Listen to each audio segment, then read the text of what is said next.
Votre attention s'il vous plaît. Cet élément est en lingala et en français. Contactez-nous pour savoir s'il est aussi disponible en la langue de votre préférence. Veuillez aussi noter qu'il est en audio uniquement, dépourvu de ce fait d'image originaire. ChristeQuality.com. Les cieux sont à la portée de votre main, juste par un simple clic de la souris. Évangile-éternel.com. Le site de l'Évangile éternel. En collaboration avec l'homme de Dieu, l'apôtre Dari Kilangui, vous propose de suivre cette vidéo pour votre édification spirituelle. Recherchez-vous les enseignements de l'apôtre Dari Kilangui? Allez sur christekquality.com/darikilangui.html. Les enseignements sont disponibles en texte, audio et vidéo. Pour nous encourager à continuer à vous servir, nous ne vous demandons pas grand-chose, sinon de souscrire à l'une de nos YouTube channels qui correspond à votre version linguistique. Souscrivez s'il vous plaît. Bonne édification au nom de notre commun Seigneur et Dieu Jésus-Christ. Amen. Pe amemelaki ye masanga. Pe amelaki. Isaac tata na ye alobi pusana pe pwanga mwana na ngai mobali. Yakobo apusanaki pe apepwaki tata na ye. Isaac ayokaki solo ya bilamba ya Yakobo pe apambolaki ye pe alobi tala solo ya mwana na ngai eza lokola solo ya elanga moko Nzambe apambola. Nzambe apesa yo mamwe ya likolo pe mafuta ya mabele masanga pe masango ebele. To Psaume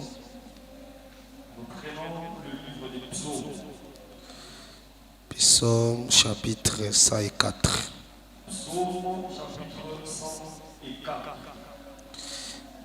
Verset 2.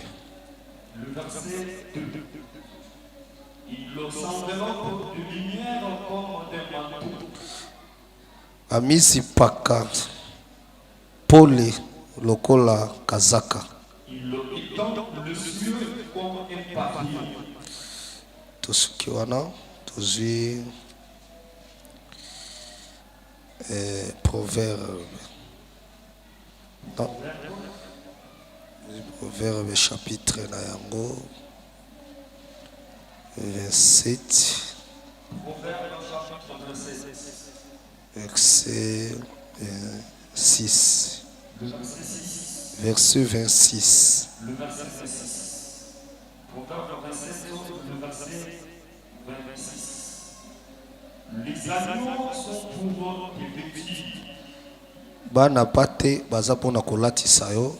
Le bouc pour payer les champs. Taba pona kosomba elanga.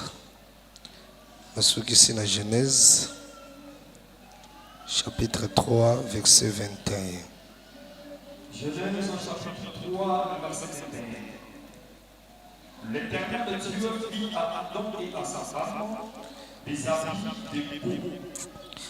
Yahweh Nzambe asalelaki Adama pe mwasi na ye ewa bilamba ya poso pe alatisaki bango. Nzambe abakiseli mboleli na matangi ya liloba na ye.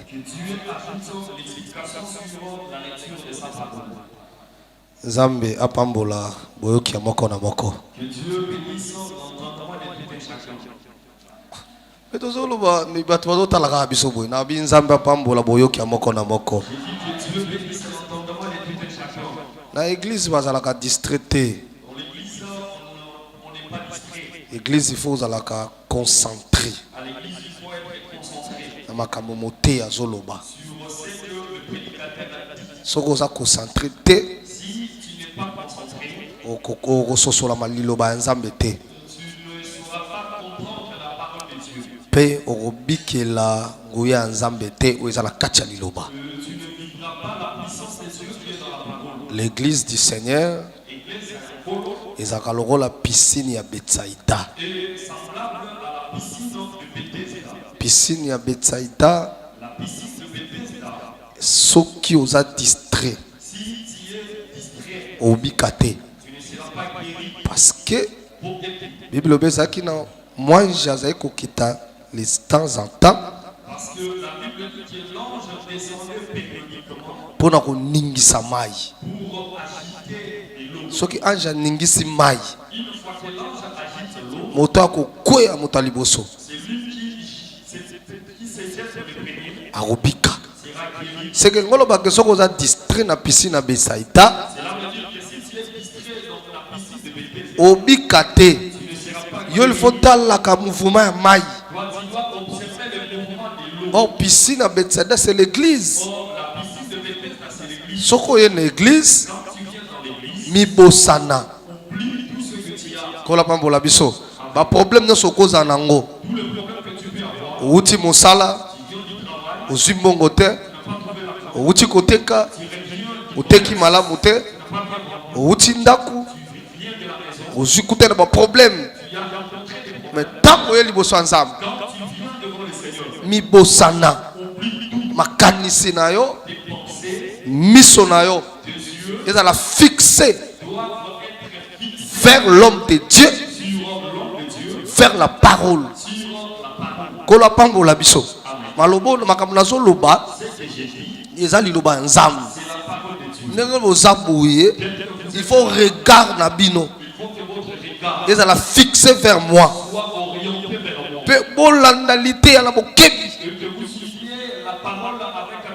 L'idée et que ça a quelque chose dans la vie nabino. Ngala moto. Nazala loko opé sabino te. Mais lilobo nazote abino. Loko eza parole de Dieu. Yango ndeza la makoki. Yako beso solution. Na pas problème de ce bozalango. Na sepela kana Pierre na Jean devant le temple. Bakutani na mokakatani. Mokakatani azo senga bango mbongo. Bango balobi ke baza na or te pe baza na argent te. Mais o toza nango. Tozo pe sabino. Tozo pe sayo. Kola bambola biso. Ngape ndenge na telemiao. Naza na mongote. Naza bene lokote. On a opé sabino. Mais on a zanango. Yango na opé sabino. Akola bambo la biso. Et l'on ni naza nango. La parole de Dieu. C'est que la parole de Dieu na opé sabino. Yango est la solution à problème nyos bo zanango. Mais na sepe la l'apôtre Pierre. N'apôtre Jean. Baebisim et Bonson. Dans la biso. Fixe biso regard. Il va dire azo dans la bango. Na elikia kozwa quelque chose. Oh baebisa qui est déjà que. Or toza na ngote. Toza na or te. Toza pe na argent te. Mais oh toza na ngo. Yango to peso. So dans la fixe bango regard. Atali bango na likanisa zo loko bazaki nango. Oh eloko ni Pierre azaki nango. Eloko ni Jean azaki nango. Bazaki na makolo oyo azaki kosanga. Parce que yabade ko senga mbongo. Ade ko senga or. Ade ko senga argent. Mais bango bazaki na or te. Bazaki pe na argent te. Mais bazaki de loko mokaka tena bade ko sanga. Et là, on est dans Mankaki, les pieds. Voilà pourquoi, dans votre libango, au nom de Jésus, tellement tambola mokaka tani wana lobaki teke oyo naza makolo te atelemi mbala moko seke azalaki na confiance ya parole ya homme de Dieu yango nazo biso na pokwa lelo zala la confiance okoyoka na pokwa lelo problème nyonso kozala nango nayebi soki parole ekopesa yo nayebi soki makolo oyo parole epesaki mokakatani eleki or eleki argent akola mambola biso ntango mosusu oyo oza posa mbongo ntango mosusu oza posa mosala ntango mosusu oza posa voyage makolo eleki voyage kola mambola biso parce que moto akopesa moto makolo topesa moto lisu il faut ezalaka moto asalaka makolo il faut ezalaka moto asalaka nzoto akola pambola biso nalokola pambola bino soki moto wana azwa makolo na pokwa lelo yo mpe zwa ya yo nga nazokwaka yayo eza makolo te yayo ekozala mosala yayo ekozala voyage yayo ekozala bana yayo ekozala ndaku parole ozokala pokwa lelo epesa wango nalobi epesa oyo yango epesa oyo ozoluka eloko nazosengaka na bino fixer regard vers l'homme de Dieu. L'homme de Dieu est en ngai. Amen. Bon fixer regard par ngai. Nzambi akopesa bino bozoluka. Kola bambola bino. Na bi bon fixer regard par ngai. Confiez-vous à l'Éternel. Boko ala fermi. Mais pas bato nzambe. Basakoli. Boko réussir. Kola bambola biso. C'est que nzambe pas acha réussite ya peuple et pas ya basali ya nzambe. Est-ce que mutu moka sokanga? Soko kenda ki voyage. OK, on réussir te. Luka mutu nzambe. Oko réussir. Soko kenda ko luka musala. Ozwa kite. O réussir te. Luka mutu nzambe. Oko réussir. Mutu nzambe ala ko loba ezangai pasteur Tumba, pasteur Moussa, ministre de Dieu. Soko lukiye. Na problème aux alango. Oko réussir. Ezangate Nzambe. Ndiache makoki wana kata ministre tolati tozala nzoto mais tozo porter trésor de Dieu. Amen. Zala la confiance na poko lelo. Amen. Qu'est-ce que vous avez très bien? Bon, ça la confiance. Penzamba konsala o eza posa motema na bino. Est-ce que vous avez sokora la makambo la lobby? Est-ce que vous avez sokora la makambo la lobby?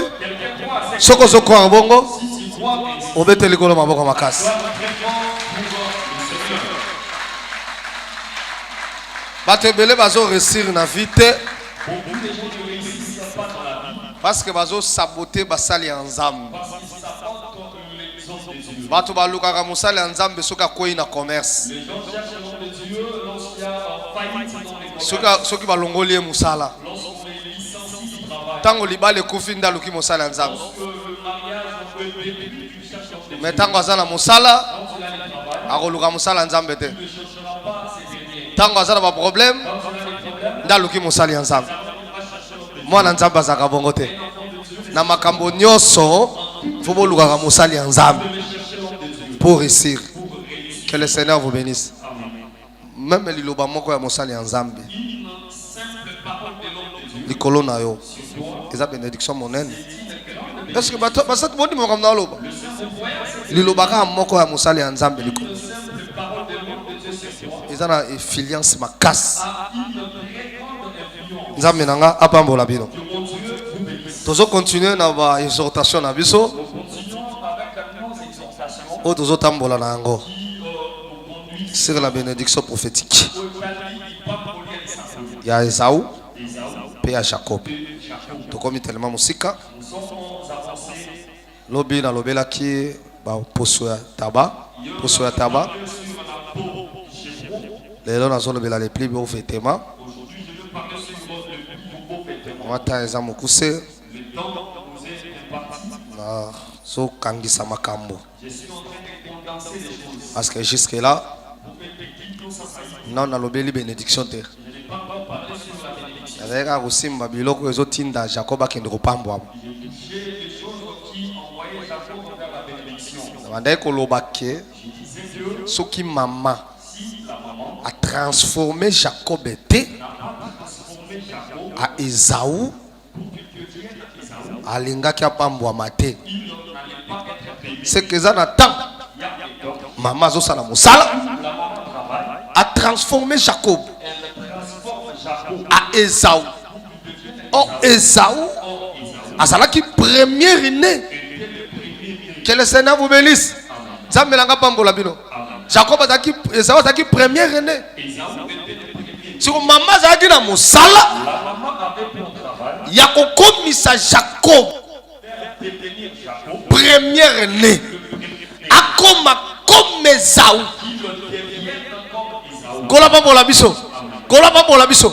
Parce que tant Jacob azoya liboso ya père, Quand Jacob vient devant le Père, pour azala béni. qu'il soit béni. Soka yaki lokola Jacob, S'il se fait béni comme Jacob, akozala il sera maudit. mais voyez lokola Esaü. Il doit venir comme Esaü. Que le Seigneur vous bénisse. Ah, la zone de la tali sake. Ici, je vais démontrer que Jacob, Jacob, c'est la chair. Esaü, c'est l'esprit. C'est le bon Jacob a pambwama. que Jacob soit béni, Il va longwa nzoto. il doit cesser d'être la chair, Akoma molimo. devenir l'esprit. Te apambwami. Mais soka yaka liboso ya père. Devant le Père, Lokola Jacob, na place ya bénédiction. à la place de la bénédiction, Akozwa malédiction. Que le Seigneur vous bénisse. Il y a bien le mettre dans le Seigneur. Nazo exhorté que tout qui bagatant tozo poussa la liboso ensemble. Nzamba zalaka na lipamboli te. Nzamba zalaka pe na malédiction. Même ayebisa même Israël. Alors bisoki botosi na ba ordonnance on a komeli bino. Na kopesa ordre na mapamboli ekita likolo la bino. Mais soki botosi te ba malédiction ekokita pe likolo la bino. Tinga tanga ki ba sorti ya mapamboli tenge moko pe atangi sorti ya malédiction. C'est que ndenge tozwa liboso ya Nzambe il faut tokeba soki toye na nzoto tokozala moti, mais soki toye spirituellement tokozala beni. Mais nazoluka natalisa ke il faut Jacob amitike pa mama banda kosala mosala ya kotransforme Jacob à Esaü. Or nazoloba mama oyo azosala mosala ya kotransforme Jacob. C'est un ministre de la parole. C'est le ministère de la parole. Parce que ndenge toza boye tokoki komona père Isaac te soki mama asali mosala te. C'est que temps oyo Rebecca tosala mosala eza temps de l'église. Lelo Rebecca tosala mosala ya kovêtir Jacob akoma comme Esaü. Parce que ntango akoyeba tata akozala esu Jacob te akozala Esaü. Parce que ntango tata kosimba Jacob akoloba ke maboko eza Esaü. Abandi d'abord la voix eza voix ya Jacob, mais maboko eza ya Esaü.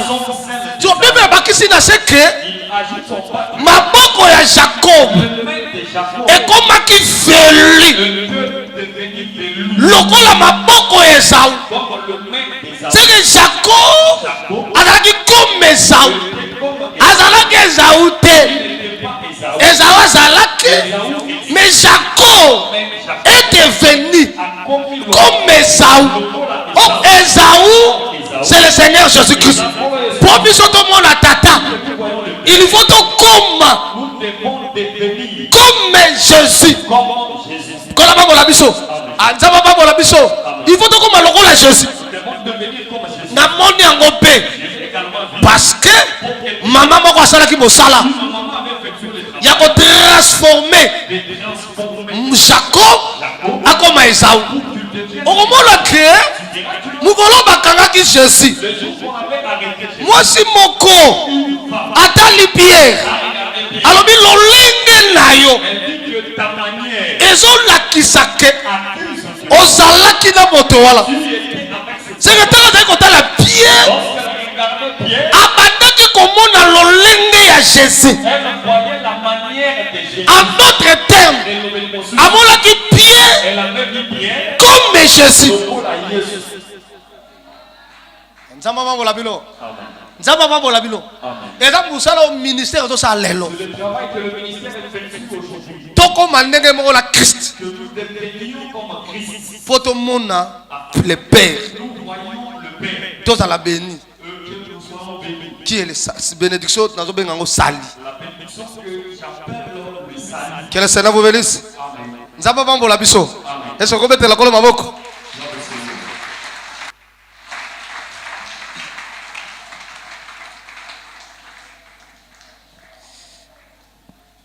Le plus beau vêtement d'Ésaü.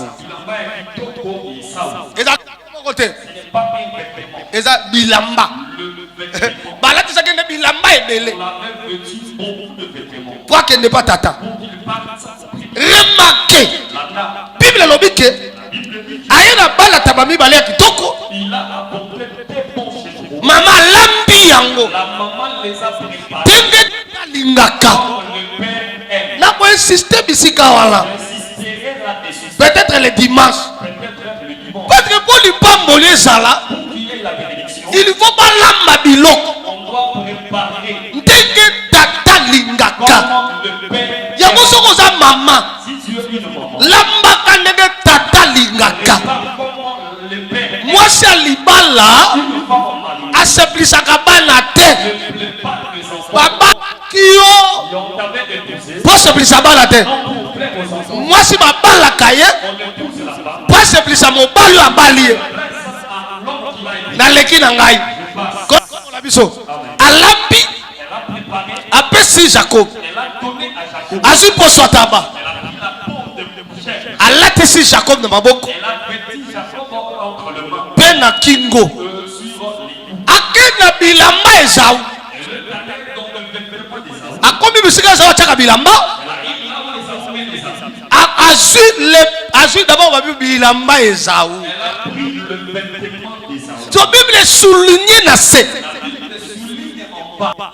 plus beau Bilamba Yakito d'Esau pour les gars et ça. nde azwi yango Elle les a pris. alatisi Elle l'a vêtu. seke elamba ya mabe ezali Il y a le mauvais vêtement. eza lelamba ya kitoko Aussi le beau vêtement. eza mpe lelamba eleki kitoko Aussi le plus beau. azwaki elamba kitoko te Elle n'a pas pris les beaux vêtements. azwi elamba ezalaki kitoko makasi Le vêtement qui était bilamba ebele beaucoup de vêtements. me mama azwaki elamba nyonso te parce que eza likambo ya lipamboli elamba il faut attirer la bénédiction Le vêtement doit attirer la bénédiction. raison pour laquelle maman organise le plus beau vêtement Il a prendre le plus beau vêtement. mpe alatisi Esau Elle va vêtir Jacob. alatisi Jacob. Elle va vêtir Jacob. Que le Seigneur vous bénisse. Pour la vie. Que le Seigneur vous bénisse. Pour la vie. Est-ce que bolingi yango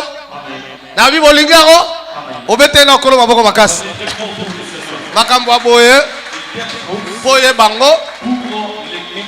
il faut rappeler des saints. Amen.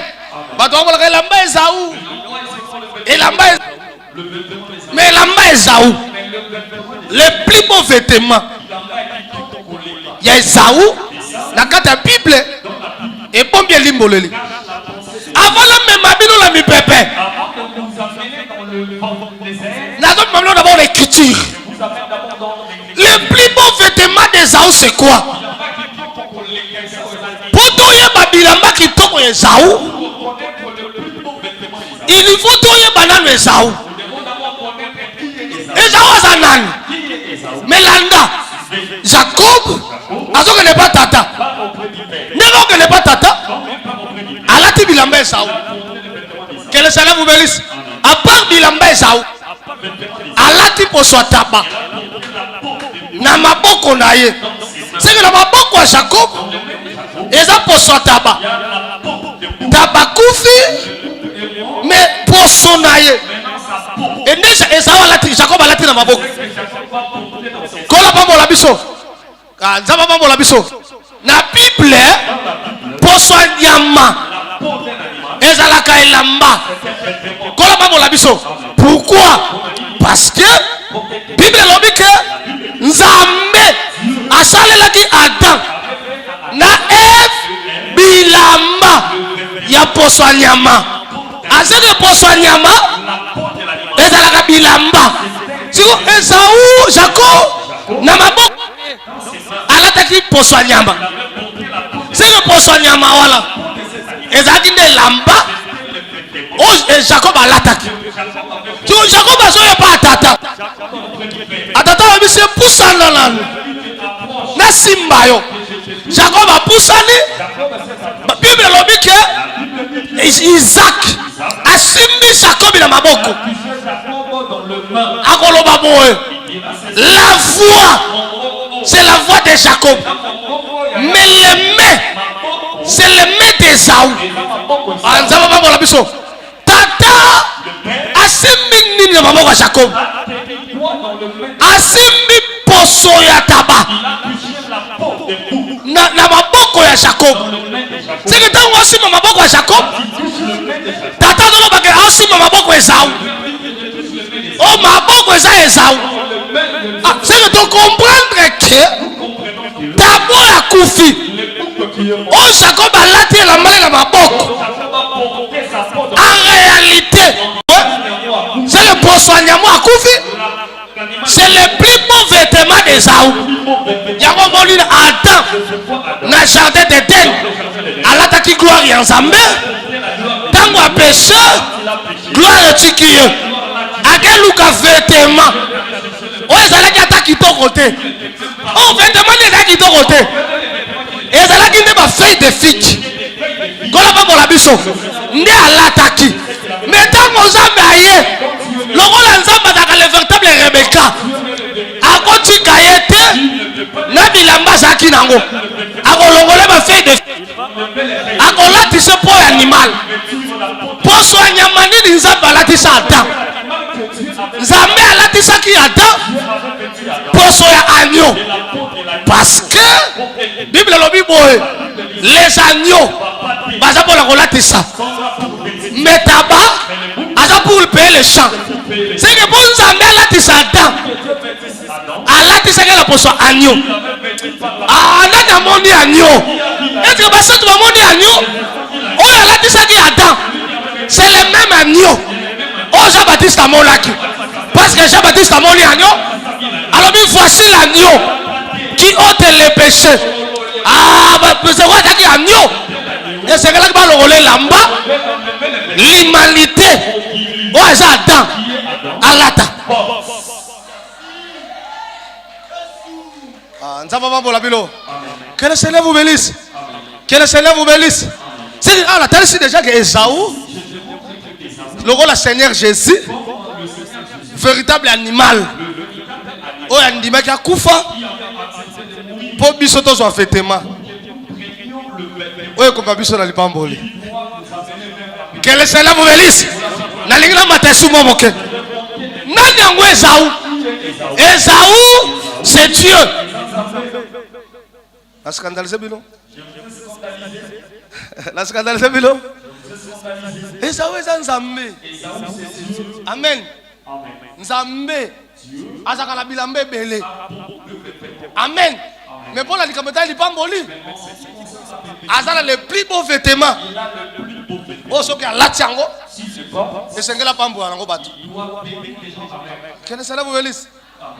Nzambe nanga pambo la bilo. Nzambe nanga pambo la bilo. Nzambe azala bilamba ebele. Mais bilamba la nyoso. Na kati na yango. Ezaki ne la pambo ezaki kitoko. koleka bilamba nyonso nakina lobake nzambe ozaka na bilamba ebele c'est ça o bilamba nzambe ce sont des prophètes akola bangola biso bilamba nzambe ce sont des prophètes c'est basakoli bataki bilamba o nzambe azali kosala mosala mais bon nzambe béni et c'est que le plus beau vêtement. Or le plus beau vêtement c'est le Seigneur Jésus-Christ. L'évangile a mis ça. Jésus a gagné lamba. Voilà pourquoi apôtre Paul n'a Romain à Zolobake revêtez-vous de Christ et Jésus. C'est que Jésus-Christ a combien lamba. C'est que le plus beau vêtement en réalité c'est le Seigneur Jésus-Christ. Et c'est combien de la colombe à bok. Et c'est combien de la colombe à bok. Dès tous a déjà revêtu dans le plus beau vêtement. Maman la biso qui est Dieu a lati sa biso Jésus. Dengo tambola kawala kobanga te et la moyo lati et c'est le plus beau vêtement.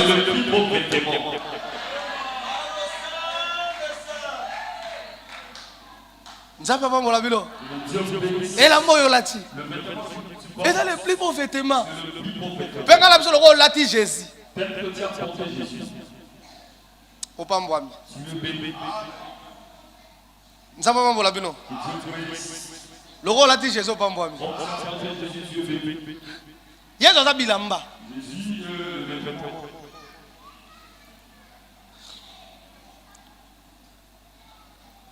Omona ke. Nzamba pambola bino. Anja barema obenda kama na omi kanga lelo ya jeudi. Anja barema obenda nga nzamba sunga to sambela makasi. Na bana otia muke to sambela. Foto sambela makasi. Omona ke nganga nzambe. Azai kolata bilamba ebele. Le plus beau vêtement c'est le vêtement sacerdotaux. Que le Seigneur vous bénisse. C'est le plus beau vêtement. Yangola nde lamba kitoko. Kola ba bola biso. Mais so otangi Bible, okomona ke bilamba so bandi kotanga ngo. Kobanda na tia. Kino na caleçon. Et ça na 7 vêtements. Que le Seigneur vous bénisse. Nzapa bolabilo. Oh nzapa bolabilo. Que le Seigneur vous bénisse. Nzamba bolabino. Oh est-ce que vous avez la vie kola bolabilo? Betela la kola bakasi.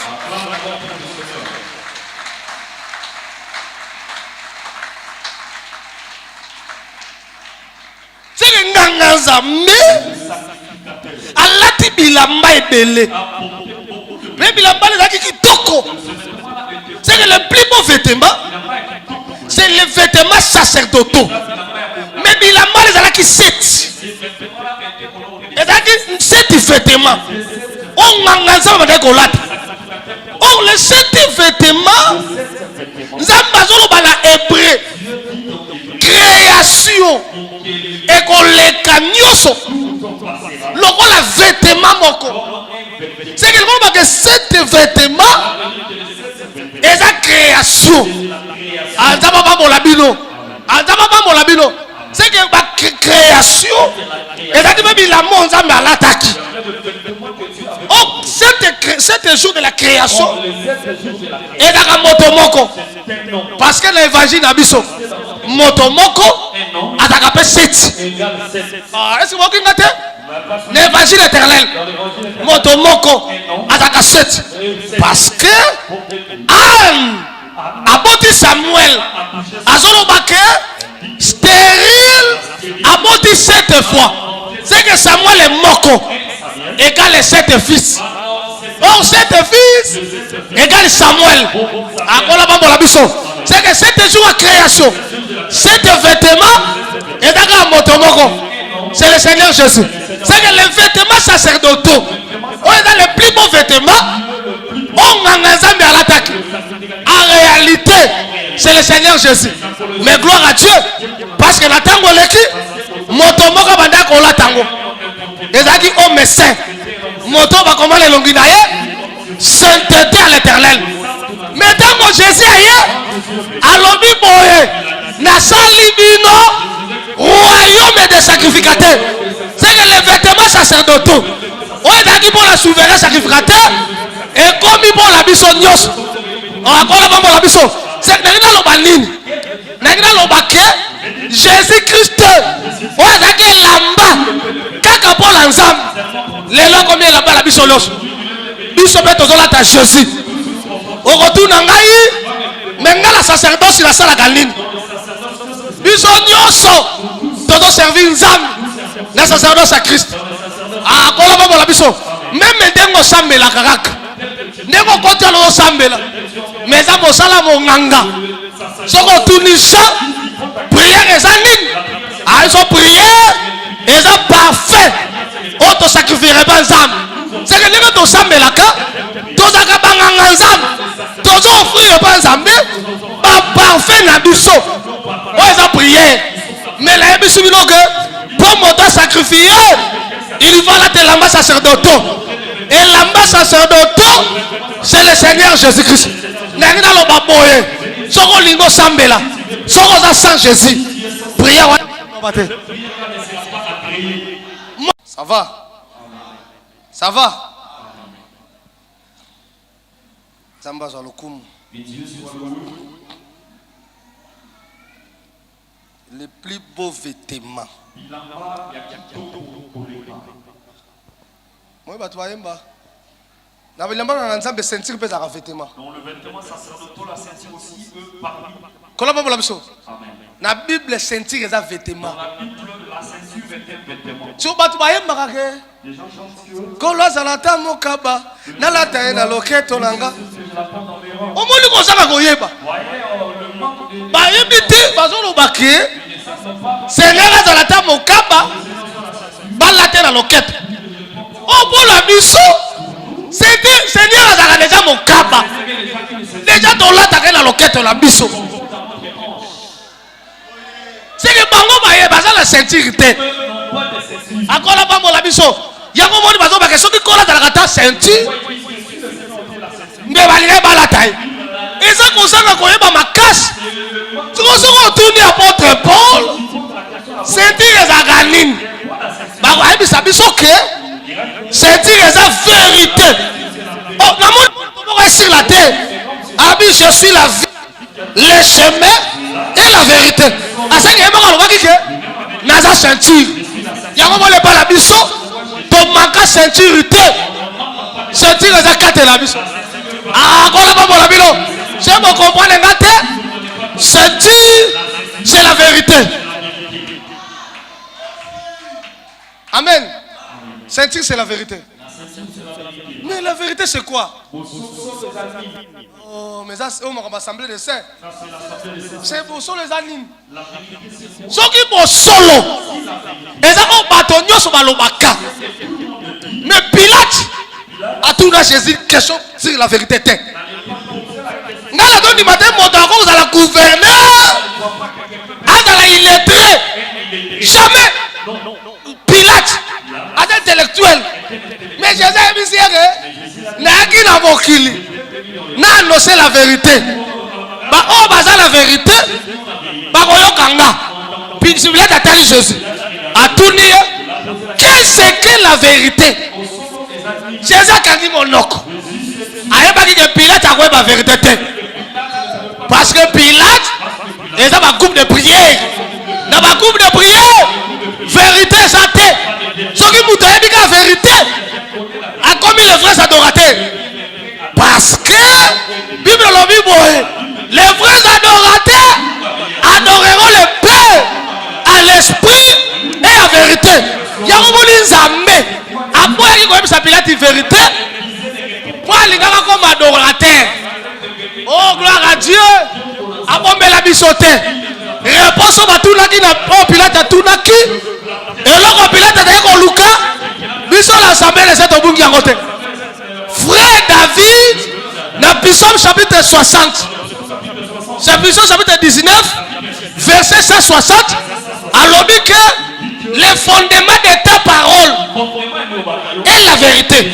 À ce que la vérité, c'est le fondement de la parole. À ce que la vérité, c'est le fondement. Au fondement, c'est la doctrine. La vérité, c'est la doctrine. Et si quand nous sommes vérité, c'est la terre. Le sang pour la parole, c'est pas parce que les adorateurs étaient. Il faut adorer la vérité et en esprit. En vérité, c'est l'enseignement des apôtres. Amen. Ma frère Joseph va en Égypte. D'abord comme l'Égypte, je vais partager avec mes espions. Bazalaki combien? Bazalaki 10. D'abord vous avez espion. Abani maman ko sa calcul. Tu as espion te. Donc mon ami biso boy. Ton bon dans la famille tous. On a tout les vino. Abi ton bon dans la famille tous. Moko la biso c'est akufa. Nanyo akufa. Et là mon temps ali boso là-bas. Abi moko la biso. Atika na tata. Na atika na tata. Benjamin. Abi biso 10. Biso yo. Et c'est 10. Bazalaki 10 cité. Mais Égypte, bazalaki 10. Plus Joseph 11. Benjamin de Makaki. Si Joseph a réussi à voir que oh bozo loba. Et ça lokuta. Pour l'andimake. Et ça vérité. Bozonga. Donc les frères Nabido. Ceux qui vont aller à l'Égypte. Dès qu'on dit maqué, oh bozoloba, c'est la vérité. À ce que chiffre 12, c'est la vérité. Oh chiffre 12, c'est l'enseignement des apôtres. C'est que l'enseignement des apôtres, c'est la vérité. Yomoto sambe la kalankoli, kumi sansam, les azarité, aux dans la vérité. Peu la soko gomo la zap. Nazolo ba koli, le rôle ndako totongite. Parce que l'encol, enseignement des apôtres Zali, tous apôtres Bazali, on va comprendre que Pierre Azalaki n'a raison. Il y a un Mathias. Parce que dans le Sud, c'est comme il dit Amika, il y a un Batika qui 11. Pierre a pas dit quelque chose dans 11. On dit Babi sauter. Parce que la vérité est un chiffre 12. Il faut tomber à Moko.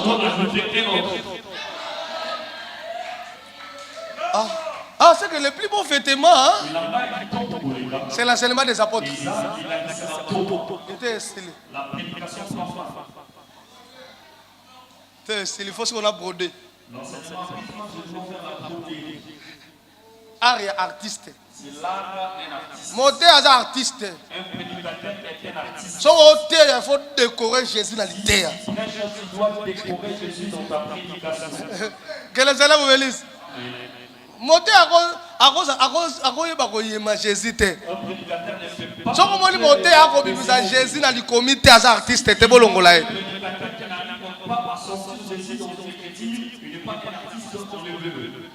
Bon, alors on peut tout ça là. Jésus. Nandi me rappelle l'étendard le plus ancien c'est artiste. Parce que l'étendard le plus ancien. Tant que n'est pas Rebecca, akenda la photo te. Akenda la photo Isaac te. Et là on a la yebi. Akenda na richesse ya Abraham. C'est que Abraham a eu richesse là. Après si l'étendard. L'étendard c'est quand on accueille. A combien pas Rebecca? Pour convaincre les familles à Rebecca. Pour pas faire ça Rebecca la libala. Abani ko mettre la parole solo. Alors bingai na za serviteur ya Abraham. Mokolo mon Seigneur nangai a commis mokolo. Abota kaka mwasi mwana moko ya mobali. Mwana ne wala ya mobali. Yenda za héritier. Ya bosinyo sur Seigneur nanga. C'est que ko bande ya masolo. Kino la suka masolo. Abeti kaka li solo Isaac.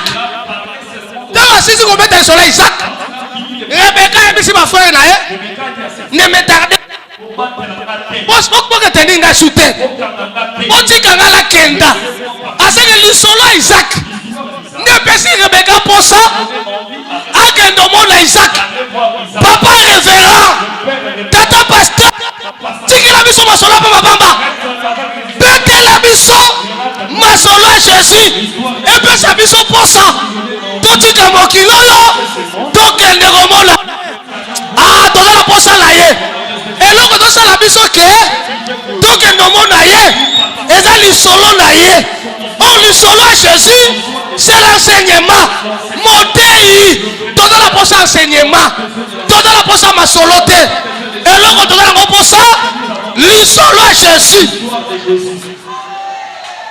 tikela biso masolo na yo ya voyage Afrique du Sud nekosala biso eloko te Belgique nekosala biso eloko te expérience ya vie na yo ekosala biso eloko te eloko tozala ngo posa betela biso masolo ya Isaac tobosana nano États-Unis tobosana nano Europe tobosana nano batype toyoka posa kokenda eba mobali na biso ye nde tozalaki posa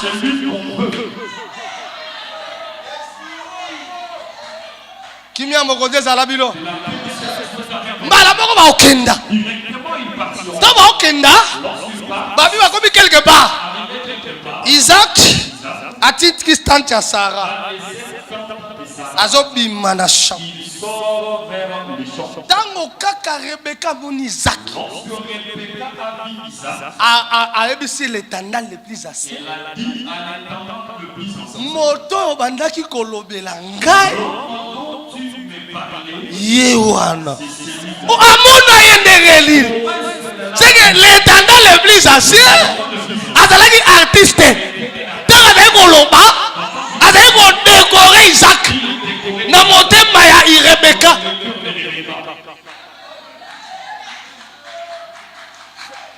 nzaba babola bino nzaba babola biso biso assemblée de saints atala toke na lèvement te toyebi Jésus toyebi Jésus photo te toyebi Jésus litéa moko tomona ye toyebi ke Jésus yango soki todécorer Jésus na mitema na bino ata balakisi moto mosusu ogumbama te ata bayeli o photo moto moko be koadore te parce que Jésus a décoré na motema na nzambe nanga pambola bino nzambe pambola bino ezo kobetela kolo maboko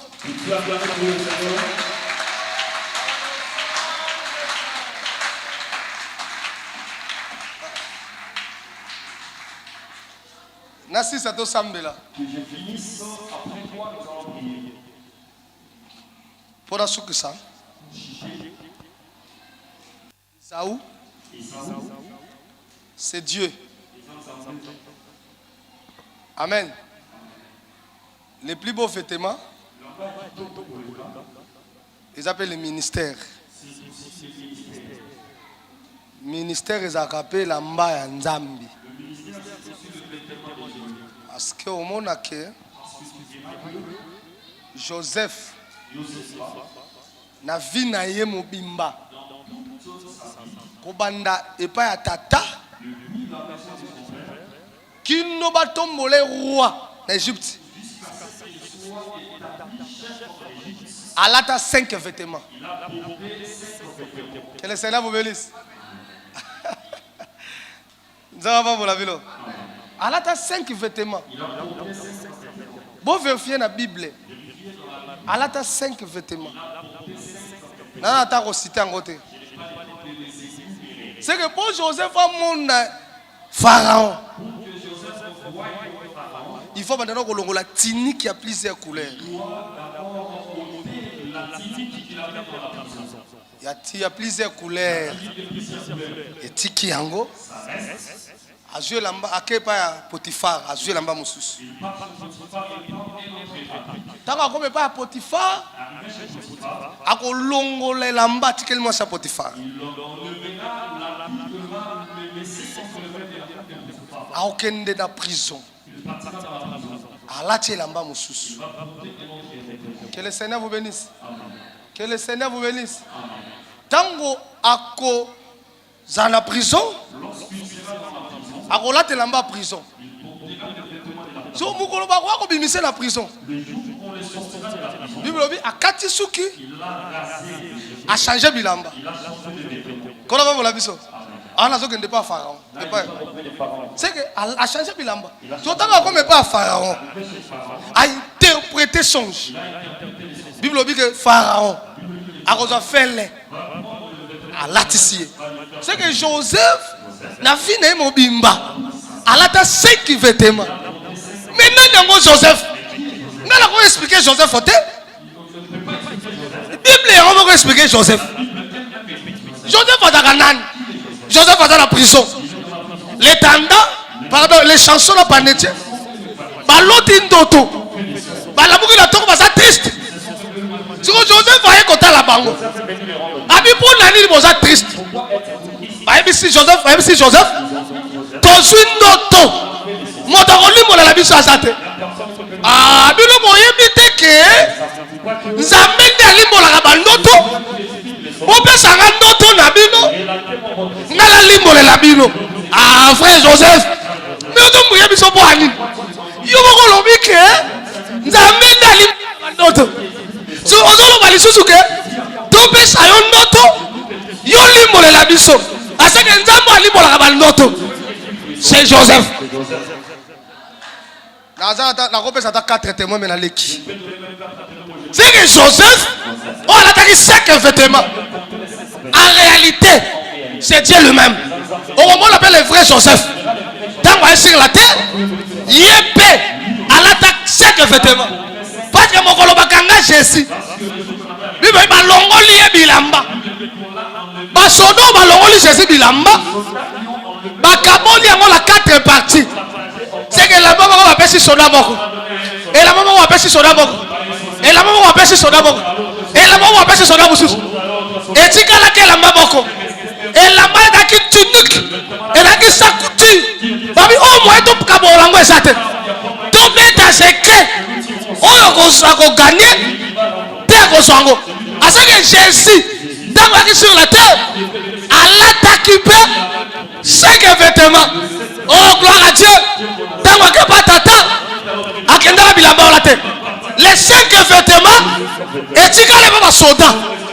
Les soldats romains. Jamais ça. Et dans Israël était. Et dans les soldats romains. C'est que les soldats voilà. Dans les étrangers.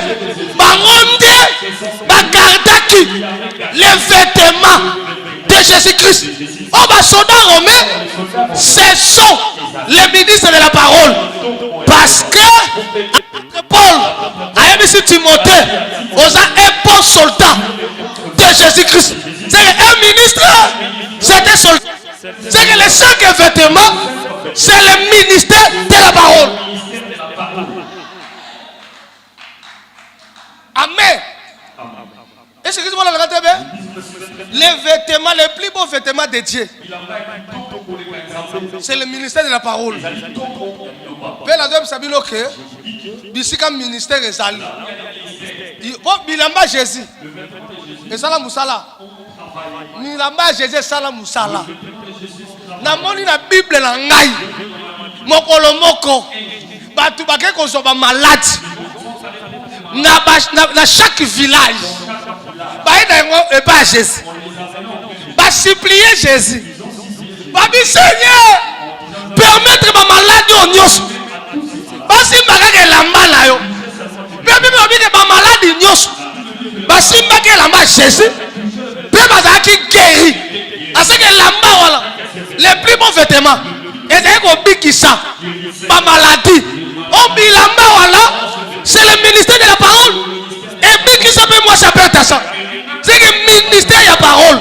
Lorsqu'on les a là-bas Jésus, et puis qui sera malade, nous sommes. Tengo la poque ou l'élo. On est au coup d'année là-bas Jésus. Et là-bas on est au biki sayo. Et là-bas c'est le ministère de la parole. Il y a la zone de cette église encore lui. Ça a la confiance. Il y a ministère.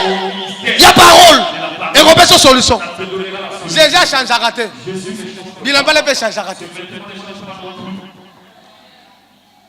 Est-ce que vous l'avez très bien? Est-ce que vous l'avez dit? N'a-t-il pas ça? Nzambe le rôle Esaou et la manaye c'est la lumière. Voilà, parce que tu ressembles à voilà. Tout autant que nabino. Abin Nzambe a zinga ka bilamba, a zinga ka lumière. Le rôle a manteau. Parce que Nzambe le rôle Esaou, les plus beaux vêtements de Dieu, c'est la lumière. Amen. Les plus beaux vêtements de Dieu, c'est la lumière. Mais Nzambe c'est Jésus-Christ. Au moment où on a monté la transfiguration, va bien longuiner ngali le roi le soleil. Bilamba est comme pépé, comme la lumière. À ce que Jésus a sacré, Nzambo David a l'obaki. Allah ta lumière. Et ça dengai. Akola ba mola biso. Nzamba pa mola bilo. Na bila kitala l'obake. Lokola Nzambe. Allah ta lumière. Pour Esaou, pour Jacob. Apa mama. Il faut Jacob et peuple. A dans la revêtir la lumière. Nani amande Jacob. Awa Jacob, c'est l'église. L'église n'est pas zabo. Tout ça revêtu la lumière. Apocalypse chapitre 12. Et je confirme ça. Parce que Jean l'Apocalypse a moni moi si moko enveloppé du soleil. Parce que Allah du soleil. Gloire à Dieu. Dragon rouge avec les bossons là. Mais parce que cette femme Allah t'a que la main. Dans la Bible, le soleil, c'est l'époux. C'est que moi, si Allah, et la main, et comment il m'a bali, la joie est ok. Si on l'a dit, mon bali, et n'a rien aussi beauté. Ah, la joie est mon sato. Si on l'a dit, je suis, comme étant la lumière, Adam a sorti sa famille à Bino. Barosa la magoga aussi beauté. Biso dans un Jacob, dans un revêtu, dans les plus beaux vêtements des Esaou. Qui est la lumière? Est-ce que moi l'entends mon kinga lelo? Est-ce que moi l'entends mon kinga? Obanga kabando kipamba. Obanga kapamba. Omoni peso sobanga. Oginya ukuna ba sabo lingola mwasi na yoso kanga. Nya una mwasi na so ba sabo lingo baganga ka. Yo mona nzabe ko banga ko ganga nya wala te. Soko zo croire que on l'a dit le vêtement de Jésus. Là la kimia. Diable a resimboté. Oh, est-ce que wadi babongo devant cette femme dragon rouge Satan le diable. Il faut même ça bandoki ke bandoki ba mazise batasha sokilti. Yebisaka bango ke kolo na bino abanga kangai bino oze logote dala kindoke ze logote bongangeze logote atoto travail bisoko batasha sokilti basa yo bakomona sans sokilti o mata. Amen. Pe bakotuno yo zaka la loge nini. Yebso on a la loge à Melchizedek. Ngoto zaka la tata zaka pe na mama te. Azape la généalogie te. Ba o lukango na internet ba sango te. Biso to na loge à Jésus. Toko pamba la Jésus. Avec Jésus toko kende liboso. Toko sala bisika mona batasha so culte. Ba ko longa biso te. Ya mati fonction la science.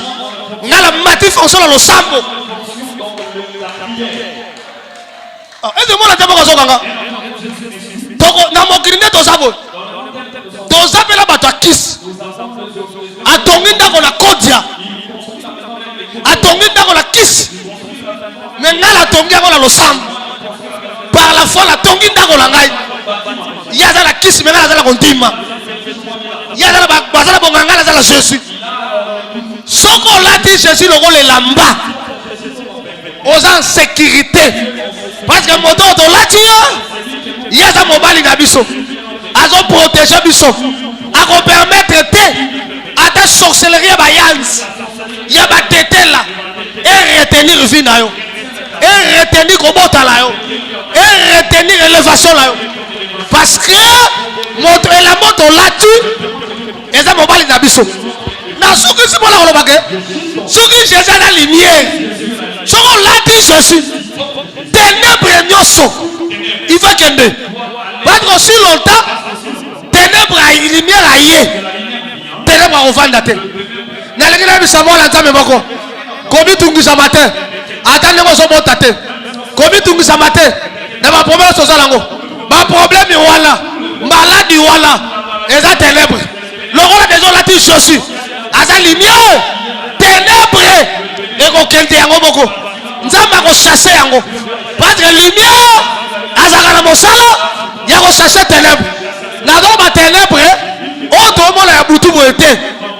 Ténèbres eza bitumba. Ténèbres c'est le diable. Ténèbres mari de lui.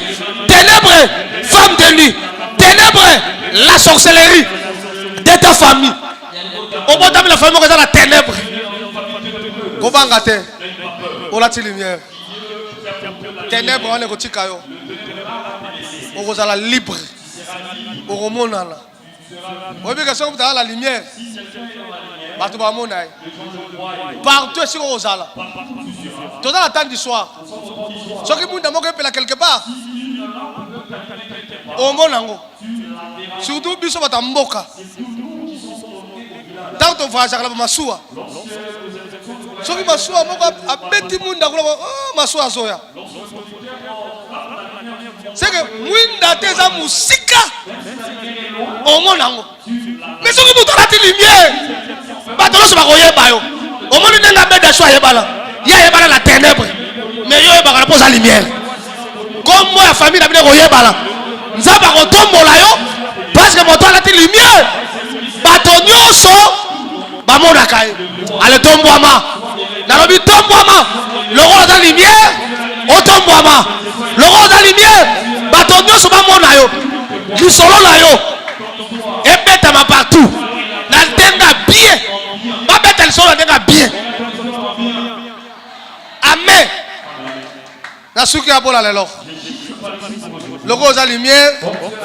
Ténèbres tikayo. Le roi de la lumière. Liwa tikayo. Le roi de la lumière. Chômage tikayo. Le roi de la lumière. Maladie tikayo. Le roi de la lumière. Liwa tikayo. Le roi de la lumière. Prison famille tikayo. Balia famille tikayo. Le roi de la lumière.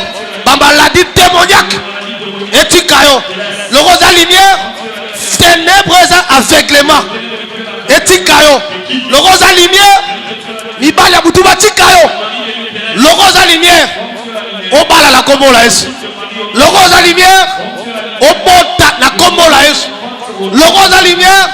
O somba mituka la kombo la yesu. O somba bandako la kombo la yesu. Parce que la lumière. Tika que mon Seigneur abambola bino. Telema likolo. La lingue. Toto sambela 30 minutes. Merci d'avoir suivi ce message et que Jésus-Christ vous bénisse. Si vous avez une question à l'intention de l'homme de Dieu, si vous voulez que l'homme de Dieu prie pour vous, si vous voulez vous confier à l'homme de Dieu, ou si vous voulez tout simplement bénir l'homme de Dieu, contactez-le directement si ses coordonnées sont disponibles depuis sa page. Sinon, contactez-nous et nous lui transmettrons vos préoccupations. N'oubliez pas de faire un tour à notre page évangélisation pour voir en quoi vous pouvez vous rendre utile à Christ par cette œuvre. Que Dieu vous bénisse tous. Amen. ChristQuality.com. Les cieux en un clic de la souris. Évangile-éternel.com. Le site de l'évangile éternel. Christ et Quality Fondation, équilibrer la manne ramassée dans le désert de sorte que chacun ait un maire. Branchez-vous sur ChristEquality.com ou sur évangile-éternel.com. Et vous attendra au rendez-vous. La radio mondiale évangile-éternel.com, enseignement non-stop. La télé prophétique, évangile-éternel.com TV. Enseignement quantique et documentaire biblique. L'église virtuelle, assemblée et culte de prière des saints, en ligne et en direct. La rubrique Pasteur et thème. Retrouvez tous les ministres de l'Évangile éternel, en vidéo, audio et texte. La rubrique Bible révélée, explication prophétique de la Bible, mot à mot. La rubrique questions et réponses expose les réponses des ministres à vos questions difficiles et compliquées. La rubrique prophétie et actualité décrypte pour vous l'actualité en rapport avec les prophéties bibliques. La rubrique Aréopage ouvre à tous et sans censure le libre débat et exposition contradictoire. Évangile-éternel.com démystifie au moyen de l'enseignement des erreurs, des fausses religions, églises, doctrines et philosophies. Nos enseignements confrontent l'apostasie et les idées préconçues pour vous attacher à la saine doctrine. Vous y trouverez de l'exhortation, du réconfort spirituel et de l'incitation à vous sanctifier. Sur évangile-éternel.com, sollicitez une requête de prière, et les ministres et plusieurs implieront pour vous. Retrouvez des cantiques chantés par des saints et des cantiques instrumentaux. Venez y apprendre d'autres langues à travers la Bible audio multilingue. Les enseignements sont en toutes les langues. évangile-éternel.com, le site de l'Évangile éternel. Motivez-nous en souscrivant à l'une de nos chaînes YouTube, celle de votre préférence linguistique. Et venez évangéliser avec nous en partageant, autant que faire se peut, notre site web, nos YouTube channels ainsi que toutes nos publications. Merci de le faire et que Jésus-Christ notre commun Seigneur et Dieu vous bénisse tous. Amen. christequality.com. Les cieux sont à la portée de votre main, juste par un simple clic de la souris. Christ Equality Fondation, équilibrer la manne ramassée dans le désert de sorte que chacun ait un aimère.